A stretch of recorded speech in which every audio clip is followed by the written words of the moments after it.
Hi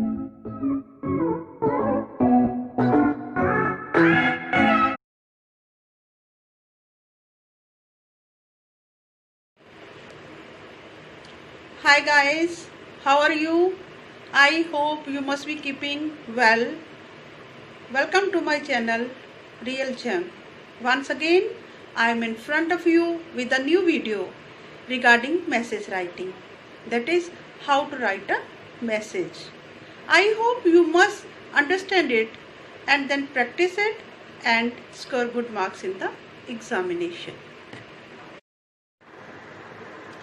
Guys, before teaching you message writing, I would like to tell you what is a message. A message is a short piece of information that is given to some person with whom you cannot talk directly.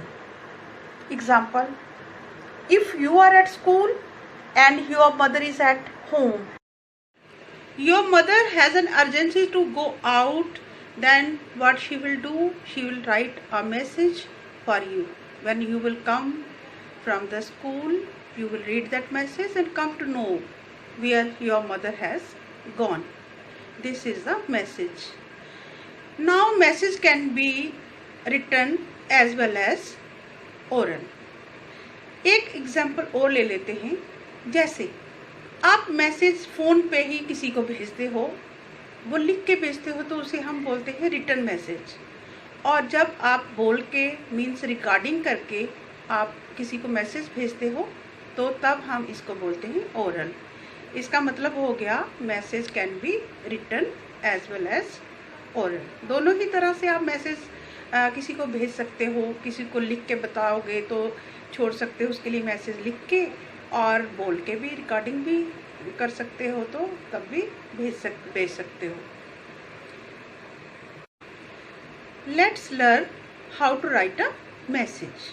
Dear students, आपको message writing का 10th class में जो question आता है वो 4 marks का होता है और कुछ इस तरह से होता है। जैसे एग्जाम्पल है, read the following notes from the note pad of Shri Ram Lal, principle of government secondary school Jammu. He asks his assistant to draft a message on his behalf for the class representatives and staff secretary. Using the information from the notepad, draft a message in not more than 50 words. Put the message in a box. अब यहाँ पे इस question के अनुसार mister Ramlal जो कि principal हैं government secondary school Jammu के, वो अपने असिस्टेंट को बोल रहे हैं कि उनके बिहाफ पे, उनकी जगह पे वो एक मैसेज लिखें। किनके लिए? क्लास रिप्रेजेंटेटिव्स और स्टाफ सेक्रेटरी के लिए। और इन्फॉर्मेशंस नीचे दी गई हैं। नोटपैड जो है, हिंट्स जो दिए गए हैं, ये सारे हिंट्स हैं A, B एंड C, और इन्हीं के अनुसार मैसेज को लिखना है। और मैसेज जो होता है वो शॉर्ट होता है, इसलिए यहाँ पे 50 वर्ड्स बताए हुए हैं। You have to write the message in not more than 50 words. और इस मैसेज को लिख के आप बॉक्स में रखोगे। जैसे आप नोटिस लिखते हो एंड में उसको आसपास उसके बॉक्स बना देते हो, इसी तरह से मैसेज भी जब भी लिखोगे, चाहे यहाँ क्वेश्चन में लिखा हो या ना लिखा हो। यहाँ तो लिखा है put the message in a box, लेकिन वहाँ नहीं लिखा होगा अगर पेपर में, तब भी आप मैसेज लिखने के बाद कुछ इस तरह से बॉक्स बना देंगे। फर्स्ट हिंट जो है, growing tendency of bunking the classes by the students. Here tendency means something that a person or thing usually does, a way of behaving. किस तरह से कोई भी पर्सन है, कोई चीज़ से बिहेव करती है, कैसे वो कुछ भी अक्सर कोई भी काम जो अक्सर वो करता है, किस तरह से किस तरीके से वो कोई भी काम को अक्सर करता है। नंबर 2 आपके लिए आ गया बंक। तो बंक का मीनिंग होता है किसी जगह से बिना परमिशन के आपको वहाँ से एब्सेंट हो जाना। जबकि वहाँ पे आपको रुकना चाहिए, लेकिन आप परमिशन नहीं लेते हो और खुद ब खुद अपनी मर्ज़ी से वहाँ से एब्सेंट हो जाते हैं। जैसे bunk means to absent oneself or leave early from something, usually school or work, when one would normally be required to be there. Bunk का मीनिंग यहाँ पे क्या आ गया कि बिना पूछे, आप अक्सर स्टूडेंट्स को देखते हैं बिना पूछे वो टीचर से नहीं पूछेंगे, प्रिंसिपल ने से नहीं पूछेंगे तो वो क्लास को बंक कर देते, क्लास को छोड़ के ग्राउंड में घूमते रहेंगे। स्कूल से भी कई बार भाग जाते हैं कई बच्चे। तो इस वर्ड को, बंक जो वर्ड है, इसका मीनिंग यही है। अब टेंडेंसी क्या हो गई, टेंडेंसी की किस तरीके से कोई अक्सर काम करता है, तो यहाँ पे आ गया बंकिंग करना। स्टूडेंट्स जो बंक कर रहे हैं, अक्सर स्कूल को बंक कर देते हैं, बिना परमिशन के स्कूल को छोड़ देते हैं, एब्सेंट हो जाते हैं, तो एक वो चीज़ आ गई। दूसरा, इनडिसिप्लिन क्रिएटेड देयर अपॉन, इससे जो डिसिप्लिन खराब होता है, इनडिसिप्लिन क्रिएट होता है। Number 3, all class representatives including staff secretary to attend the meeting, सभी क्लास रिप्रेजेंटेटिव्स और स्टाफ सेक्रेटरी जो है उनको मीटिंग को अटेंड करना है। तो इन तीनों चीज़ों को देखते हुए आप मैसेज लिखेंगे। अब पेपर में सपोज ये क्वेश्चन आ जाता है तो आप किस तरह से आंसर लिखेंगे। जब भी आप मैसेज लिखते हो, कुछ पॉइंट्स को, इसके फॉर्मेट को आपने ध्यान में रखना है। फॉर्मेट इसका कैसे है कि सबसे पहले एग्ज़ाम में जब भी मैसेज लिखोगे, मैसेज वर्ड जो है वो कैपिटल लेटर्स में आप लिखोगे, बोल्ड लेटर्स में। तो मैसेज के स्पेलिंग जो हैं वो आप सेंटर में लिखोगे, जैसे यहाँ पे मैं आपको दिखा रही हूँ लिखा हुआ।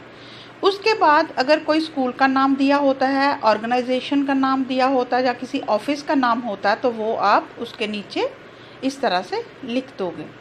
अब यहाँ पे तो मैसेज जो है वो प्रिंसिपल सर खुद नहीं लिख रहे हैं, उनके असिस्टेंट उनके बिहाफ पे लिख रहे हैं, तो मैंने यहाँ पे शो कर दिया on behalf of Shri Ramlal principal. Then आप लेफ्ट हैंड साइड पे आ जाएंगे। लेफ्ट हैंड साइड पे आप डेट लिखोगे, जो भी जिस दिन आप लिख रहे हो उसकी डेट लिखोगे। फिर आप टाइम लिखोगे। टाइम जैसे मैंने 1 PM लिखा है, आप 3 PM, 2 PM, 11 AM कुछ भी लिख सकते हैं जो आपका टाइम होगा। देन यहाँ पे प्रिंसिपल का ही नाम आएगा, लिखने वाला जो है उसका नाम नीचे आएगा। यहाँ पे ये है सैल्यूटेशन। सैल्यूटेशन जो होती है वो नेम ऑफ द एड्रेस ही होता है कि कौन एड्रेस कर रहा है, किन के नाम पे ये मैसेज लिखा जा रहा है, प्रिंसिपल के नाम पे। तो प्रिंसिपल का नाम क्या था, श्री रामलाल, तो यहाँ हमने श्री रामलाल लिख दिया है। उनकी जगह पे जो लिखने वाला है उसका नाम कहाँ आएगा, बिल्कुल नीचे आ जाएगा। और यहाँ पे इस क्वेश्चन में कहीं भी असिस्टेंट का नाम नहीं दिया था, इसलिए मैंने ABC लिखा है। अगर वहाँ पे कुछ नेम होता, राकेश, मोहन, कुछ भी असिस्टेंट का नाम होता, then you will have to write here that name, और उसके नाम के नीचे आप लिखोगे। यहाँ नाम नहीं था तो मैंने लिख दिया ABC और उसके नीचे असिस्टेंट टू द प्रिंसिपल, ये मैंने यहाँ से ही ले लिया, assistant to principal. Okay, then ये जो है, ये पार्ट जो है, ये मेन पार्ट जो है, this is body of the message. जिस तरह से आप नोटिस लिखते हो, लेटर लिखते हो, उसी तरह से इसकी भी बॉडी है, बॉडी ऑफ द मैसेज। ये बॉडी ऑफ द मैसेज आप कहाँ से लिखोगे, ये जो हिंट्स दिए थे इन्हीं से, ये नोट पैड है, ये नोट पैड के हिंट्स जो दिए हुए हैं इन्हीं को देखते हुए आप लिखोगे। अब यहाँ से तो आपको समझ आ गई थी कि स्टूडेंट्स जो हैं क्लासेस को बंक कर रहे हैं, भाग जाते हैं वहाँ से, मतलब बिना परमिशन के सुनाए, बिना किसी को बताए हुए वो भाग जाते हैं स्कूल से। सेकंड, इनडिसिप्लिन इससे होता है। और तीसरा, मीटिंग जो है अटेंड कौन करेगा, क्लास रिप्रेजेंटेटिव्स और स्टाफ सेक्रेटरी। अब इसी से आपको मैसेज की बॉडी बनानी है। जैसे यहाँ से ही आ गया, a growing tendency has been noticed among students to bunk off classes. Okay, it not only adversely effect, ये बहुत सिर्फ बुरी तरह से असर नहीं उनकी पढ़ाई पे कर रही, their studies, but creates a general sense of indiscipline, और इससे इनडिसिप्लिन भी हो रहा है। In order to check this tendency and to decide upon suitable measures, इस जिस तरह से वो बिहेव कर रहे हैं उसकी रोकथाम करने के लिए the principal desires to hold a meeting, principal क्या इच्छुक है, किस बात के इच्छुक हैं, क्या इच्छा कर रहे हैं कि एक मीटिंग रखी जाए जिसमें क्या है, all the class representatives and the staff secretary in the office during recess period. Meeting कब होगी? रिसेस पीरियड में होगी, और किन के साथ होगी? वहाँ से ही लिया है, class representatives and staff secretary. कब होगी? रिसेस पीरियड में होगी। किस दिन होगी? आपको नेक्स्ट 2-3 डेज़ की, 5 डेज़ की, 10 डेज़ की, में आपकी मर्ज़ी है, आप डेट दे सकते हैं, टाइम बता सकते हैं।